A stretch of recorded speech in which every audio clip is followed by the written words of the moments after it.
भारत माता की, भारत माता की। ये हुई ना बात। बाहर तो प्रकृति का तूफान चल रहा है, लेकिन अंदर का तूफान जो है वो बाहर के तूफान से बहुत ज्यादा पावरफुल लग रहा है आज मुझे। यहां तक फीलिंग आ रही है पूरे 30,000 दिलों के धड़कनों की। धक धक धक धक धक धक धक धक धक धक। क्या एनर्जी है। अब मुझे बड़ा बिजनेस की टीम ये कह रही थी कि I must share a small story about my launch. आप लोग सुनना चाहेंगे? तो 21-22 साल पहले की कहानी है। सडनली बूढ़ा फील कर रहा हूं। तो मैं आया था यूएस से पढ़ लिख कर स्कॉलरशिप पर, न्यूयॉर्क यूनिवर्सिटी से मास्टर्स करके फिल्म में, और भारत पहुंचा। और जैसे फिल्म इंडस्ट्री में उस ज़माने में एक चलन था कि फादर जो हैं सेकंड जनरेशन हूँ मैं, तो उन्होंने अपनी पूंजी समेटी। उन्होंने कहा कि बेटे के लॉन्च के लिए एक पिक्चर बनाते हैं। अब्बास मुस्तान साहब बहुत बड़े डायरेक्टर्स थे उस ज़माने में। उन्होंने उनको साइन किया और मेरी फिल्म को लेके लिखावट शुरू हो गई। अब मुझे रात को नींद नहीं आए, क्योंकि मेरे दिमाग में यही चल रहा है कि यार ये मेरे मेरिट पे तो नहीं कर रहा हूँ मैं। पिताजी बना रहे हैं, और पिताजी मेरे आइडल, मेरे हीरो, क्योंकि उनको किसी ने सिफारिश नहीं दी थी। उन्होंने स्कॉलरशिप में FTII ज्वाइन किया। 7 सीटों में से पूरे भारत में से एक वो सिलेक्ट हुए। बिना किसी सिफारिश के बम्बई आकर स्ट्रगल किया। स्ट्रगल करके उन्होंने अपने दम पर, अपने टैलेंट पर मकाम हासिल किया। तो इंस्पिरेशन तो ये है, और मैं काम कर रहा हूँ बिल्कुल कॉन्ट्ररी टू इंस्पिरेशन। पिताजी से पैसे लगवा रहा हूँ। अच्छा, कुछ 19 हो गया तो पिताजी की पूंजी, उनकी मेहनत, उनके 20-30 साल का करियर वो जीरो हो जाएगा। उस पिक्चरें इस तरह की बिजनेस हैं, आप या तो बहुत कमा सकते हो या बहुत घटा सकते हो, लूज कर सकते हो पैसा। अब ये रिस्क जो था, ये मेरे कॉन्शियंस पे बहुत भारी पड़ रहा था। मुझे लग रहा था, जो आजकल के ज़माने में मैं बहुत बच्चों से मिलता हूँ तो उनको लगता है पापा के पास इतने पैसे हैं, मुझे इतना दे देते तो मैं भी कहाँ पहुँच जाता अपने दोस्तों की तरह, मैं भी अपनी कंपनी शुरू कर लेता। बट मेरी सोच, मेरे विचार उस समय बिल्कुल विपरीत थे। मुझे लग रहा था नहीं, ये गलत है, अपने दम पे करना चाहिए। 15 साल की उम्र से मैंने पिताजी से पैसे नहीं लिए हुए थे। छोटे छोटे ऑड जॉब्स करके, छोटे छोटे बिजनेसेस करके अपना खर्चा वर्चा खुद चलाया था। अमेरिका में भी उनसे पैसे नहीं लिए, पढ़ाई लिखाई का खर्चा खुद से चलाया था। अब उसूल की बात आ गई, तो मुझे लगा कि अब क्या किया जाए। एक तरफ ब्रेक, अपना करियर, इतना बड़ा डायरेक्टर, और दूसरी तरफ उसूल। तो हाँपता कांपता मैं पिताजी के पास गया और मैंने कहा मुझसे नहीं हो पाएगा ये। तो कहा क्या हुआ, नर्वस हो गए तुम, क्या हुआ? मैंने कहा नर्वसनेस की बात नहीं है पिताजी, उसूल की बात है। स्ट्रगल करूंगा और खुद अपना मकाम हासिल करूंगा। गलती होगी तो मेरी होगी, सक्सेस होगा तो मेरा होगा। अब इंस्पिरेशन के और उसूलों के मूड में आके कह देना बहुत आसान है, करना उतना ही मुश्किल।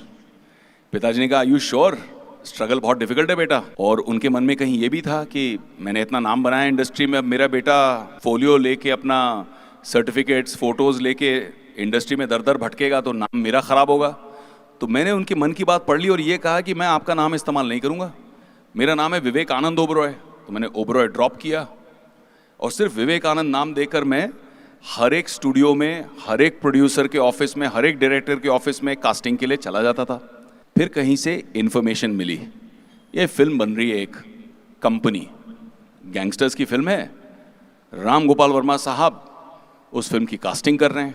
हम पहुंच गए, शेव वेव करके, अच्छे कपड़े पहन के, एकदम बढ़िया सा स्ट्रगल करते हुए चले गए। कहीं किसी के थ्रू एक इन्फॉर्मेशन मिली, लाइन में हम भी खड़े हुए, वर्मा साहब से मिले, उन्हें अपने सर्टिफिकेट दिखाए, उन्हें अपना काम दिखाया, उनको अपने छोटे से वीडियो क्लिप्स दिखाए। उन्होंने कहा कि देखो तुम एक्टर तो बहुत अच्छे हो, लेकिन मेरे लिए नहीं हो। मैंने कहा क्यों सर, मैं आपका बहुत बड़ा फ़ैन हूँ, मैं आपके साथ काम करना चाहता हूँ। उन्होंने कहा ये फिल्म जो है ना, वो एक स्लम के बंदे की है, झोपड़पट्टी में बड़ा हुआ, हट्स में रहा हुआ, तपा हुआ, उसकी भाषा, उसकी चाल ढाल, सब कुछ उस दुनिया की है, अंडर बेली की है। तुम बहुत पॉलिश्ड हो यार, तुम न्यूयॉर्क से पढ़ के आए हो, तुम्हारी अंग्रेजी है फराटेदार, ये तो नहीं दिख नहीं रहा, मुझे सूट नहीं करेगा। उनके बगल में उनके एडिटर बैठे थे, चंदन अरोड़ा, उन्होंने भी कहा सर सही कह रहे हैं, आपको ये बिल्कुल कैरेक्टर सूट नहीं करेगा, अगली पिक्चर में कभी कुछ होगा तो चांस देंगे आपको। अब यहां दो ऑप्शन थे, accept no for an answer और टर्न द कॉन्वर्जेशन अराउंड। धंधे में भी ऐसे होता है, या तो आप मान जाओ भाई कस्टमर हमारा नहीं प्रोडक्ट उठाने वाला, या तो आप उसे कन्विंस करो।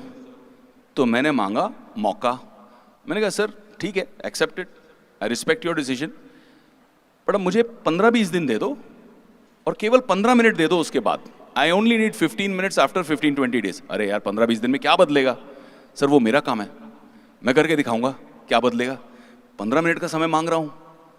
तो उन्होंने मूड में कह दिया हाँ चलो ठीक है 15 मिनट, 15-20 दिन बाद आ जाना। अब ये 15-20 दिन में मैंने की होमवर्क, ट्रांसफॉर्मेशन।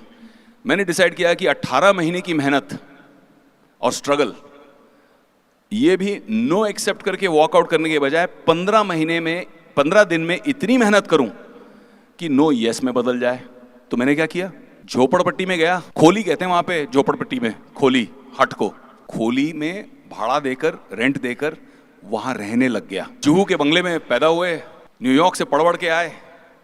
अब खोली का एक्सपीरियंस बहुत अनोखा था, साला अलग ही था कुछ। हम खोली में रह रहे हैं तो रात को कुछ आवाज आई, आंखें खुली और ये बड़ा कुछ दिख रहा है। मैं कहा बिल्ली है, कुत्ता है क्या, मूसा वो क्या कहते हैं उसको, चूहे को, इतना बड़ा। पहले तो झटका वहीं लगा, दूसरा अगली सुबह बाथरूम ढूंढ रहा हूं, बाथरूम तो है ही नहीं, सुलभ शौचालय में जाना पड़ेगा। तब 1 रुपए 2 रुपए छुट्टे की वैल्यू समझ में आई, जब जोर से लगी है और छुट्टे नहीं है आपके पास। वो एक्सपीरियंस, वहां रहना, वहां लोगों की बात सुनना, उनकी बोल समझना, वो कैसे बीड़ी फूकते हैं, वो कैसे चाय पीते हैं, उनकी भाषा क्या है, उनकी गालियां क्या हैं, वो सारी बातें समझकर, उनका लहजा समझकर वो पी गया घोट घोट के। और 20-21 दिन बाद मुझे मौका लगा, राम गोपाल वर्मा जी ने वो 15 मिनट मुझे जो प्रॉमिस किए थे वो दे दिए कि भैया आज आ जाओ। अब मैंने सोचा विवेक ये एक मौका मिल रहा है, इस एक मौके में छक्का लगाना है। अब हम वहां जाएंगे और दोबारा बोलेंगे सर मुझे ऑडिशन करो, तो ऑडिशन शायद दें ना दें। तो मैंने उस समय क्या किया, मैंने बोला किरदार बन के ही जाता हूं। पहली बार गया तो उन्होंने एक्सेप्ट नहीं किया, तो गंदी सी चप्पल, फटी हुई पैंट, फटी हुई गंजी, ऊपर से खुली शर्ट, मुंह में बीड़ी और पूरे बाल बिखरे हुए। और एक फोटोग्राफर दोस्त था, वो भी स्ट्रगल कर रहा था बेचारा। तो मैंने कहा भाई थोड़े फोटो वोटो खींच ले यहाँ पे झोपड़पट्टी में आके। तूने कहा यार तू स्टूडियो आ जा। मैंने कहा वो नहीं होगा, झोपड़पट्टी में ही खींचनी है, वो लुक एंड फील क्रिएट करना है। मेरे पास पैसे नहीं है तुझे देने के लिए, पर ये वादा है अगर मैं स्टार बन गया तो पहला कवर तुझे दूंगा, तेरी भी निकल पड़ेगी मेरी भी। तो उसने बेचारे ने शूट किया 25-50 जो बेस्ट फोटोज थे मूड वाले, उनका बंच हाथ में, मुंह में बीड़ी, पूरे एटीट्यूड में पहुंचा उनके ऑफिस। और जिस तरह से वॉचमैन ने मुझे हड़काया, भाई ऐसे कहां से चले आते हैं, अंदर से मैं खुश हो रहा हूं कि एक बंदे को तो कन्विंस कर लिया अपन ने।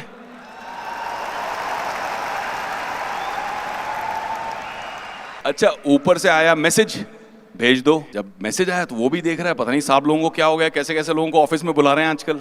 अब मैं एंटर कर रहा हूं और मुझे जो रिफ्लेक्शन दिख रहा है अपना कांच पे दरवाजे के, दिख रहा है कि यार फेस बड़ा क्लीन चिकना विकना लग रहा है। तो मैंने फट से उसके बोला भैया 1 मिनट ये पकड़ना, फोटोज हाथ में पकड़वाए और बाहर फ्लावर पॉट के गमले के मिट्टी को निकाला और फेस पे ऐसे लगाने लग गया पूरा मेकअप की तरह। अब ये वॉचमैन जो है बेचारा सिक्योरिटी गार्ड दंग है कि ये हो क्या रहा है भैया, ये मुंह पे मिट्टी लगा के अंदर जा रहा है फिल्म इंडस्ट्री के ऑफिस में। But I had only 1 chance. तो मैं अंदर गया ऑफिस में, राम गोपाल वर्मा जी के दरवाजे के बाहर, मुझे आज तक वो मोमेंट याद है। ऊपर वाले का नाम लिया, बोला भगवान देख लेना, मुंह में बीड़ी जलाई, हाथ में फोटोज, और ये एटीट्यूड के साथ दरवाजे को लात मार के एंट्री ली पूरी। अंदर घुसे, कुर्सी खींची, वर्मा जी सामने बैठे थे, चंदन उनका जो एडिटर था वो भी बगल में बैठा हुआ था। अब वो भी शॉक हो गए कि यार ये लड़का कौन है। अब चेयर खींचा और सीधा का सीधा, मतलब डू और डाई। अंदर से तो दिल धक धक धक धक धक धक धक धक धक धक धक कर रहा था, पर बाहर से एटीट्यूड, अरे बाप रे जबरदस्त एटीट्यूड। बीड़ी फूकते हुए पैर मैंने सीधा चप्पलों के साथ उनकी टेबल पे रखे, एक के ऊपर एक, पूरे एटीट्यूड में फूकते हुए उनको देख रहा हूं। अब मुझे घूरते जा रहे हैं। मैंने एटीट्यूड में उनको कहा, ए थोपड़ा क्या देखता है, फोटो देख फोटो, और फोटो का बंच उठा के टेबल पे फेंक दिया। अब वो कभी फोटो को देखें कभी मुझे देखें, अंदर से तो मैं हालत खराब है, नर्वस हूं कि यार तूने ज्यादा तो नहीं कर दिया, पैर वैर उनके टेबल पे, अब कमिट कर दिया, उतार भी नहीं सकता। अब मैंने कहा अब जो भी होगा देखा जाएगा, अभी तो फॉलो थ्रू करना है अपने को, परफॉर्मेंस पूरा। और पूरे एटीट्यूड में उठे, बोला यार ऐसा ऑडिशन मैंने अपने पूरे करियर में नहीं देखा। अच्छा मन में निकलना है थैंक यू सर, एकदम फैन बॉय, लेकिन मैं सोच रहा हूं कहीं ये टेस्ट तो नहीं है। मैंने कैरेक्टर ब्रेक कर दिया तो उन्होंने कहा देखा कैरेक्टर ब्रेक हो गया, तो मैं अपना फूके जा रहा हूं, इग्नोर मार रहा हूं उनको कि मुझसे बात ही नहीं हो रही है, एटीट्यूड में इधर उधर देख रहा हूं। बोलते अच्छा बस हो गया भाई ऑडिशन, अब मेरी तरफ देखो, तुम ये रोल कर रहे हो। फिर मेरा धीरे धीरे बीड़ी उतारी, उन्होंने कहा यार ये बीड़ी तो एक बुझा दो, पूरे मेरे ऑफिस में बदबू आ रही है। सॉरी सर करके बीड़ी बुझाई। मैं कहा सर पक्का ना, पक्का आप मुझे कास्ट कर रहे हो? बोला हाँ। तो सर एक बात बतानी है। अब क्या बताना है भाई? सर मैं सुरेश ओबरॉय जी का बेटा हूं। अरे तुम सुरेश जी के बेटे हो, बताया क्यों नहीं? सर मैं अपने मेरिट से, अपने टैलेंट के दम पे आना चाह रहा था। उन्होंने हाथ मिलाया मुझसे, आंखों में आंखें डालकर बोला चलो। मैं चला उनके साथ, पूरी बुरी हालत में बैठा उनकी गाड़ी में, और कहीं ले चले मुझे पता ही नहीं कहां। मैं बोल रहा हूं थोड़ा फेमिलियर सा लग रहा है मामला।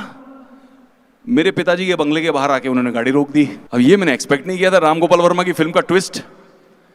अंदर ले गए, पिताजी संडे था, गार्डनिंग कर रहे थे, आराम से अपने फूल पौधों में पानी डाल रहे थे।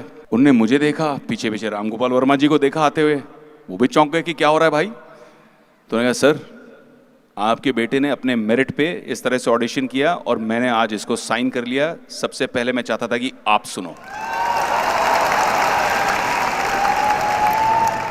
देखो माता रानी की कृपा से 60-70 अवार्ड, बड़े बड़े अवार्ड जीते हैं मैंने लाइफ में एक्टिंग के, लेकिन उस दिन उस पल पिताजी की आंखों में जो एक गर्व था, आंसू थे गर्व के, मेरे लिए आज तक उससे बड़ा अवार्ड कोई भी नहीं।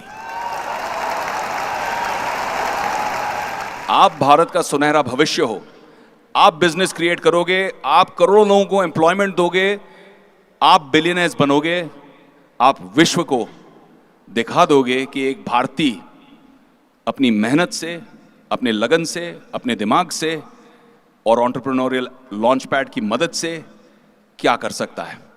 सो here's wishing all of you all the very best in your future, in your business. God bless you. और आपकी सक्सेस हमारे लिए इसीलिए जरूरी है क्योंकि आपकी सक्सेस में भारत की सक्सेस है।